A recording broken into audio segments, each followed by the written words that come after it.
The Zeewijk was an 18th-century East Indiaman of the Dutch East India Company that was shipwrecked at the Houtman Abrolhos, off the coast of Western Australia on 9 June 1727. The survivors built a second ship, the Sloepie, enabling 82 out of the initial crew of 208 to reach their initial destination of Batavia on 30 April 1728. Since the 19th century, many objects were found near the wreck site, which are now in the Western Australian Museum. The shipwreck itself was found in 1968 by divers. Background: the Zeewijk was built in 1725 with a tonnage of 140 laston and dimensions 145 feet long by 36 feet wide. It carried 36 iron and bronze guns, and 6 swivel guns. A new ship of the Zealand Chamber of the VOC. Her maiden voyage was from Vlissingen to Batavia, departing in November 1726.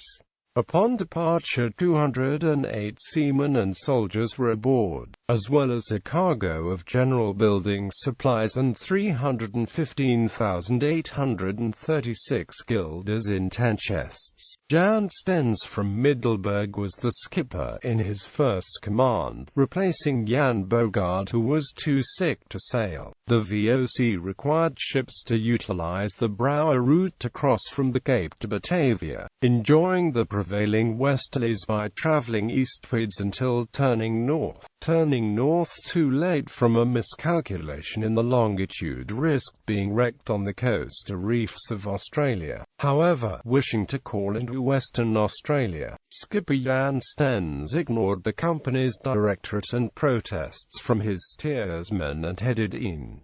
The disaster. In darkness at 7:30 p.m. on 9 June 1727, the ship crashed heavily into Half Moon Reef on the western edge of Pelsart Group of the Houtman Abrolhos Island Group. The impact dislodged the rudder and snapped off the main mast, but the ship did not break up immediately. The lookout spotted breakers half an hour before the impact but rode them off as moonlight reflecting off the sea. Heavy sea conditions saw at least 10 men drown at the first attempt to launch a boat. After 1 week, a longboat was launched. Later, most of the remaining crew was ferried on the longboat to what would be later known as Gun Island, a flat, rocky, 800 by 350 meters limestone island located 4 kilometers off the reef. From Gun and surrounding islands, the critical commodity of fresh water was available, as well as vegetables, birds and seals that were combined with the ship's goods to sustain the survivors. While the Zeewijk did not break up immediately and goods, including the treasure chests, were transferred to Gun Island, it was obvious to the crew that the ship could never be floated from its position locked into the reef. A rescue group of 11 of the fittest survivors and first mate Peter Zeewijk set off for Batavia in the longboat on 10 July, but were never heard of again.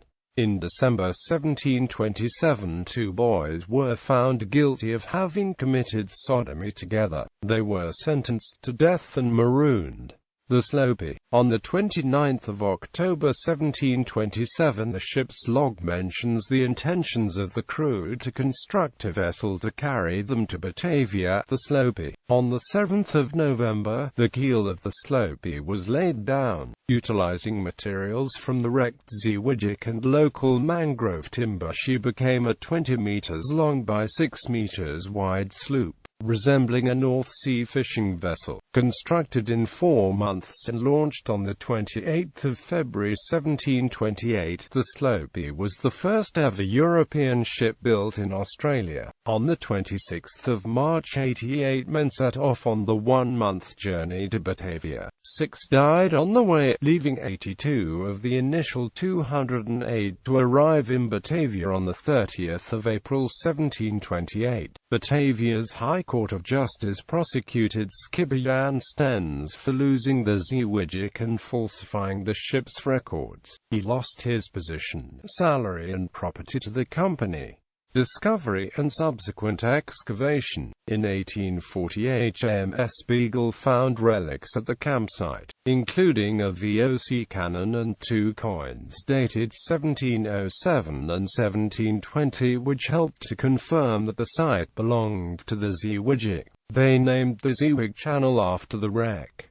In the 1880s and 1890s, a large amount of material was recovered during guano mining. Items including bottles, coins, wine glasses, jars, pots, spoons, knives, musket and cannonballs, tobacco and pipes were found. Florence Broadhurst, son of entrepreneur Charles Edward Broadhurst and director of the Broadhurst and McNeil Phosphate Company, catalogued the finds, initially thinking they were from the VOC ship Batavia, and ended up donating most to the Western Australian Museum in Perth. In 1952, during a visit to Geraldton, Lieutenant Commander M.R. Rommel of the Royal Australian Navy learned that rock lobster fisherman Bill Newbold had found a cannon on the seabed, and during a subsequent visit, Rommel located a cannon on the leeward side of the Half Moon Reef, after an elephant tusk found 2 years earlier put him on the trail. In March 1968, journalist and diver Hugh Edwards led divers Max Kramer, Neil McLaglen and museum staff Harry Bingham and Dr. Colin Jack Hinton to the seaward side of the reef to find the main wreck site. The Western Australian Museum subsequently conducted several expeditions to survey the site and to recover artifacts, the most notable in 1976 by Katharina Engelman Sundberg, who also completed a catalogue of all the finds from the site.